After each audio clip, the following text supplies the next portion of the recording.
ओम श्री कृष्णाय नमः।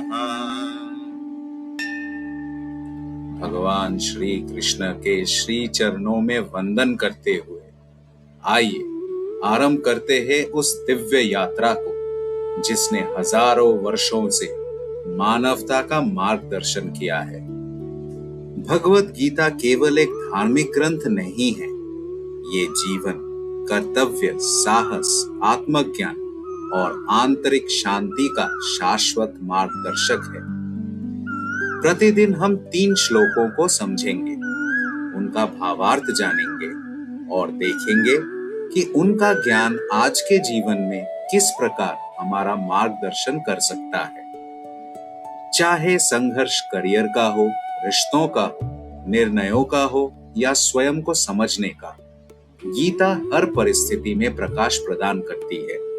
तो आइए हम सब मिलकर इस ज्ञान यात्रा का आरंभ करें। जय श्री कृष्णा। भगवत गीता श्रृंखला के दिन 8 में आपका स्वागत है। आज हम अध्याय 1 के श्लोक 23 से 25 तक की यात्रा करेंगे। अब तक अर्जुन युद्ध भूमि को एक योद्धा के दृष्टि से देख रहे थे, लेकिन अब उनकी दृष्टि बदलने वाली है।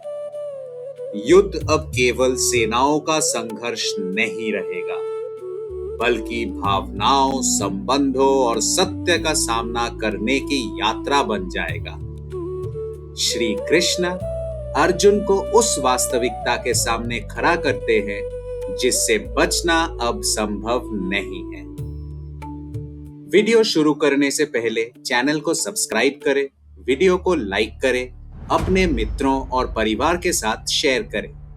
कमेंट में अवश्य बताएं कि गीता का कौन सा संदेश आपके जीवन को सबसे अधिक प्रेरित करता है।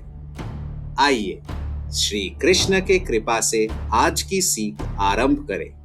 जय श्री कृष्ण। तस्यमानन्न वीक्षेऽहं यायतेऽत्र समागता धार्तराष्ट्रस्य दुर्बुद्धिर् युद्धे प्रिया चिकीर्षवा।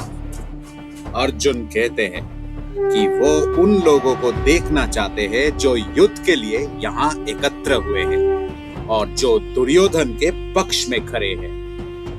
ये केवल शत्रुओं को देखने की इच्छा नहीं है। अर्जुन वास्तव में ये समझना चाहते हैं कि कौन लोग इस संघर्ष का हिस्सा बने हैं और उनके मन में क्या भाव है।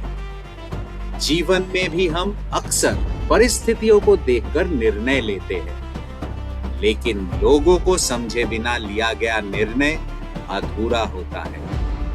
जब हम व्यक्ति के विचार, भावनाएं और उद्देश्य समझते हैं, तभी सही दृष्टिकोण विकसित होता है। जय उवाच एवमुक्तो ऋषिकेशो गुडकेशेन भारत सेनयोरुभयोर्मध्ये स्थापयित्वा रथोत्तमम्। संजय धृतराष्ट्र को बताते हैं कि अर्जुन के अनुरोध को सुनकर श्री कृष्ण ने रथ को दोनों सेनाओं को बीच ला खड़ा किया। यहाँ एक गहरी सीख छिपी है। सच्चा मार्गदर्शक तुरंत उत्तर नहीं देता, वो पहले हमारी दृष्टि को स्पष्ट करता है। श्री कृष्ण जानते थे कि अर्जुन को उपदेश देने से पहले उन्हें वास्तविकता का अनुभव कराना आवश्यक है। जब दृष्टि स्पष्ट होती है, तब निर्णय भी स्पष्ट होते हैं। यही नेतृत्व और मार्गदर्शन की सर्वोच्च कला है। भीष्म द्रोण प्रमुखत सर्वेशं च महीक्षितम् उवाच पार्थ पश्यैतान् समवेतान् कुरुनिति। श्री कृष्ण अर्जुन से कहते हैं, हे पार्थ, इन एकत्रित गुरुओं को देखो।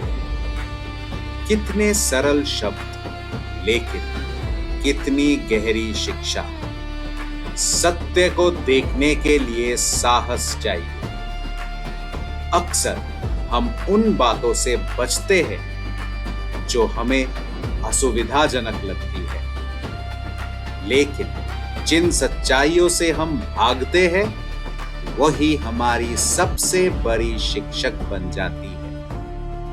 ज्ञान का प्रारंभ तब होता है जब हम जीवन को वैसा ही देखते हैं जैसा वो वास्तव में है। आज के समय में अधिकांश लोग कठिन सच्चाइयों से बचना चाहते हैं। हम कठिन बातचीत टालते हैं, कठिन निर्णय टालते हैं और कभी-कभी स्वयं का सामना भी टाल देते हैं। लेकिन गीता हमें बताती है कि विकास सुविधा का क्षेत्र में नहीं बल्कि सत्य का क्षेत्र में होता है। जब हम वास्तविकता को स्वीकार करते हैं तब भय कम होता है, समझ बढ़ती है और सही दिशा दिखाई देने लगती है। साहस का अर्थ डर का ना होना नहीं है।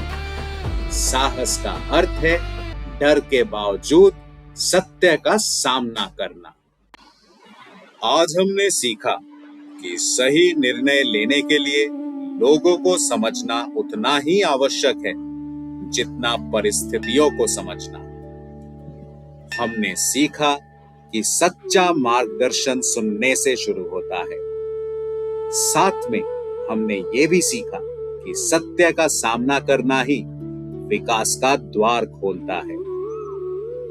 हमने जाना कि जागरूकता आत्म परिवर्तन की पहली सीढ़ी है।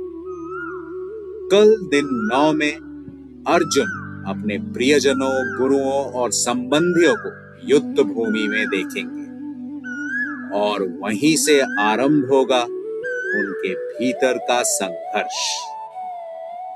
यदि आज की सीख आपको पसंद आई हो तो चैनल को सब्सक्राइब करें, वीडियो को लाइक करें, अपने प्रियजनों के साथ शेयर करें और कमेंट में अपने प्रतिक्रिया अवश्य दें। हमारी इस दिव्य गीता यात्रा का हिस्सा बने रहें। जय श्री कृष्णा।